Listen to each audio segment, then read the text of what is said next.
नमस्कार दोस्तों, बिहार में लगातार सियासी बवंडर मचा हुआ है, लेकिन इसी बीच अब आरजेडी के मुखिया लालू प्रसाद यादव एक बार फिर कैमरे पर सामने आए हैं। सामने आकर जहां एक तरफ उन्होंने आरजेडी कार्यकर्ताओं को संबोधित किया, तो वहीं दूसरी तरफ वो कब बिहार आएंगे इसको लेकर भी उन्होंने खुलकर बता दिया है। आपको लालू यादव का वो बयान भी सुनवाएंगे, जिसमें उन्होंने कई बातें कही है। साथ ही नीतीश सरकार को भी जमकर आड़े हाथों लिया है। वहीं इसी के साथ ही बिहार एनडीए सरकार में शामिल हम के मुखिया जीतन राम मांझी एक बार फिर से सुर्खियों में बने हुए हैं। कल एक बयान उन्होंने दिया था, इसके बाद बिहार में काफी सियासी बवाल मचा हुआ था। यहाँ तक कि नहीं, भारतीय जनता पार्टी के नेताओं ने ही जमकर आलोचना की थी। अब एक बार फिर जीतन राम मांझी ने कहा है कि मैं अपने बयान पर कायम हूँ, मैं अपना बयान वापस नहीं लूंगा। अब इसके बाद एक बार फिर बिहार की सियासत गर्मा गई है। वहीं आपको बता दें, आज फाइनली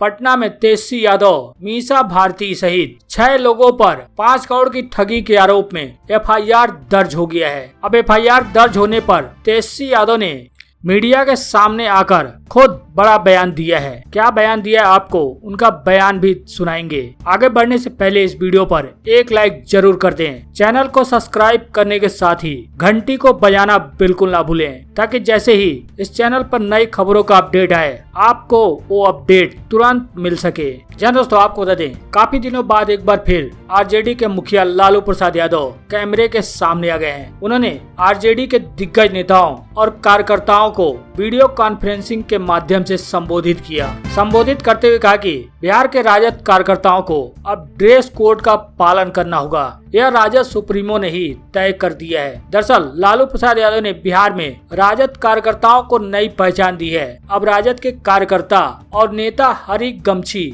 और टोपी पहने नजर आएंगे। जी हाँ, आरजेडी के प्रशिक्षण शिविर के आखिरी दिन राजद कार्यकर्ताओं और नेताओं को ऑनलाइन संबोधित करते हुए लालू यादव ने कहा कि जैसे उत्तर प्रदेश में समाजवादी पार्टी के समर्थकों की पहचान टोपी है, उसी तरह आरजेडी के नेता और कार्यकर्ता हरा गमछा और टोपी पहने, यही आपका लाइसेंस है। साथ ही पूर्व मुख्यमंत्री राबड़ी देवी ने भी कार्यकर्ताओं को अपने घरों के आगे राजद का झंडा लगाने की भी सलाह दी, ताकि पहचान हो सके कि आप राजद के समर्थक हैं, यह राजद के समर्थक का घर है। इसी दौरान उन्होंने बिहार आने का भी संकेत दिया। उन्होंने कहा कि जैसे ही मैं पूरी तरह से स्वस्थ हो जाता हूँ, पूरी तरह से स्वस्थ होकर मैं जल्द बिहार आऊंगा। बिहार आने के बाद मैं हर जिले का दौरा करूंगा और अपनी पार्टी के कार्यकर्ताओं से भी मुलाकात करूंगा। उन्होंने कहा कि हमारी पार्टी बिहार में सबसे बड़ी पार्टी है, वोट हमारा कम नहीं होता है। जो हार जाता है वो पार्टी छोड़ देता है, और जिसे टिकट नहीं मिलता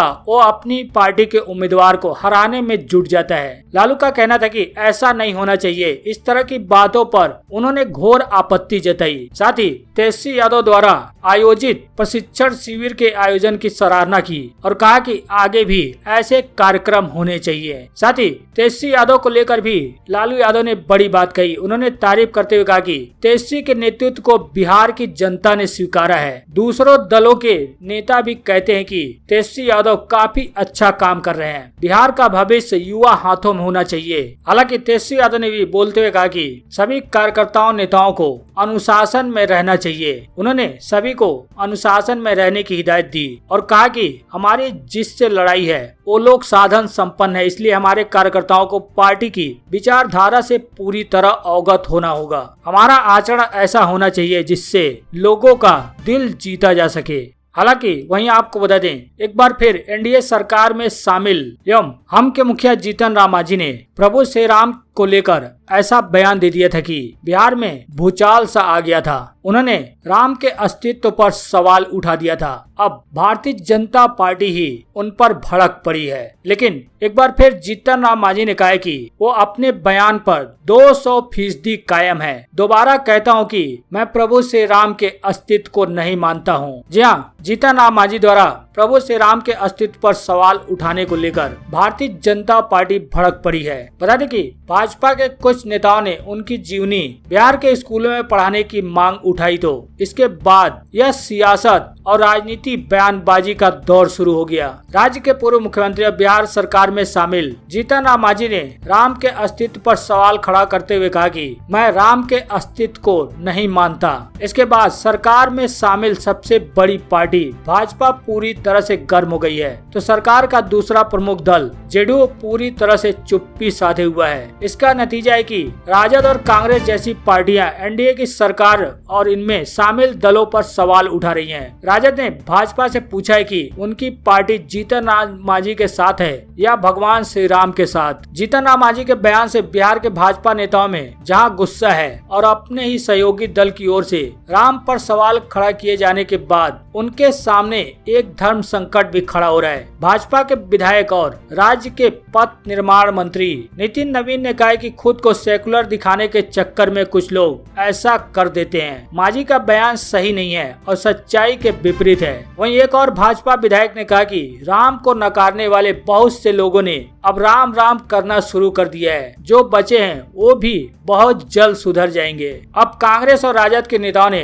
भाजपा और हम के बीच गठबंधन पर भी सवाल खड़ा कर दिया है। दोनों दलों के नेताओं ने भाजपा के साथ ही हम से भी इस मामले पर सवाल पूछा है। इनका कहना है कि मांझी अगर इस तरह की सोच रखते हैं तो वे राम के नाम पर विभाजनकारी राजनीति करने वालों के साथ क्यों खड़े हैं। वहीं राजद के प्रवक्ता मृत्युंजय तिवारी का कहना है कि भाजपा को बताना चाहिए कि वे जीतन राम मांझी के साथ हैं या फिर राम के साथ हैं। हालांकि इतने सियासी बवाल के बाद भी अब हम के सुप्रीमो जीतन राम मांझी का कहना है कि वह अपने पिछले बयान पर 200% कायम है और मैं वही बयान दोबारा भी दोहराऊंगा। हालांकि उनका कहना है कि अपनी अपनी आस्था की बात है, कोई भगवान को मानते हैं और कोई नहीं मानते। उनका कहना है कि वे महानायक थे, अच्छा काम अच्छी नीतियां उन्होंने बनाई है जिसका लोगों को अनुसरण करना चाहिए। चीजों को देखने का अपना अपना नजरिया है। रामायण महाकाव्य है, उसमें कई बातें हैं और सूक्तियां कही गई है। रामायण में लिखी अच्छी बातों को मानना चाहिए। हालांकि उन्होंने रामायण को काल्पनिक ग्रंथ बताया। मांझी का कहना है कि रामायण की कहानी को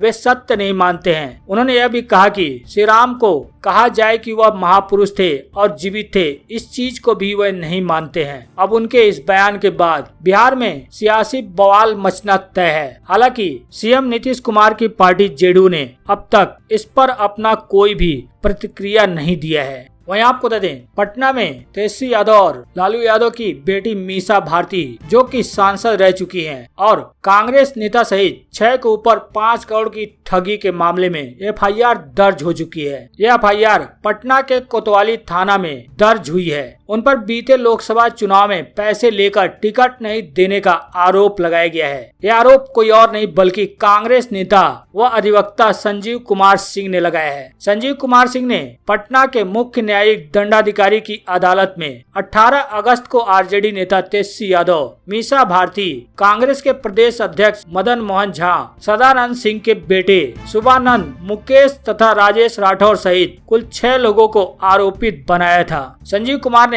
उन सभी पर बीते लोकसभा चुनाव में 5 करोड़ रुपए लेकर टिकट न देने का आरोप लगाया। कहा कि टिकट देने के नाम पर 5 करोड़ रुपए की ठगी की गई है। हालांकि इस एफआईआर पर तेजस्वी यादव ने कहा था कि उनसे पूछा जाना चाहिए कि ये 5 करोड़ रुपए उनके पास कहां से आए। अगर इस सवाल का जवाब मिल गया तो सच्चाई सामने आ जाएगी। हालांकि वहीं तेजस्वी यादव ने बिहार के डिप्टी सीएम तारकिशोर के साले, बहू और रिश्तेदारों को 53 करोड़ के ठेका दिए जाने के आरोप पर कहा कि क्यों नहीं जगती सीएम नीतीश की अंतरात्मा। जहां बिहार के डिप्टी सीएम तारकिशोर प्रसाद पर गंभीर आरोप लगे हैं। डिप्टी सीएम पर अपने बेटा, बहू और परिवार के सदस्यों को सरकारी टेंडर देने का गंभीर आरोप लगा है। टेंडर 1 या 2 करोड़ का नहीं बल्कि यह टेंडर 53 करोड़ का है। कहा जा रहा है कि सीएम के ड्रीम प्रोजेक्ट हर घर नल का जल योजना में तारकिशोर प्रसाद के परिवार को सबसे ज्यादा लाभ मिला है, जिस पर अब तेजस्वी तेजस्वी यादव ने नीतीश सरकार पर हमला बोला।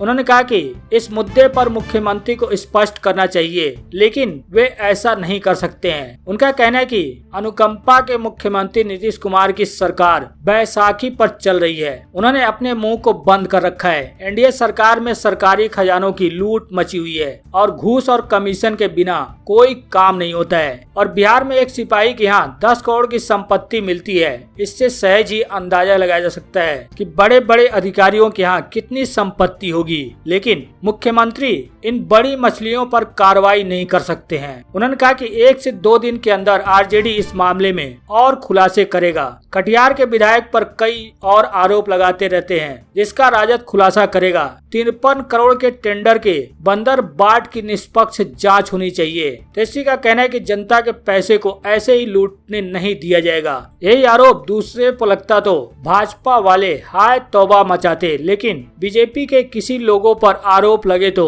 वह दूध का धूला रहता है। दरअसल आपको बता दें, इंडियन एक्सप्रेस ने इस योजना के बारे में 4 महीने तक जांच की। अब इंडियन एक्सप्रेस के रिपोर्ट में पता लगा है कि इसका सबसे ज्यादा फायदा राजनेताओं को हुआ है। बीजेपी के विधायक दल के नेता और उप मुख्यमंत्री तारकिशोर प्रसाद के परिवार को इस योजना का सबसे ज्यादा लाभ मिला है। इस योजना के तहत उनके परिवार के सदस्यों को 53 करोड़ रुपए से ज्यादा के प्रोजेक्ट आवंटित किए गए हैं। अब इसी पर तेजस्वी यादव ने कहा कि नीतीश कुमार की अब क्यों नहीं अंतरात्मा जगती है, उन्हें स्पष्ट करना चाहिए, लेकिन वो ऐसा नहीं कर सकते हैं।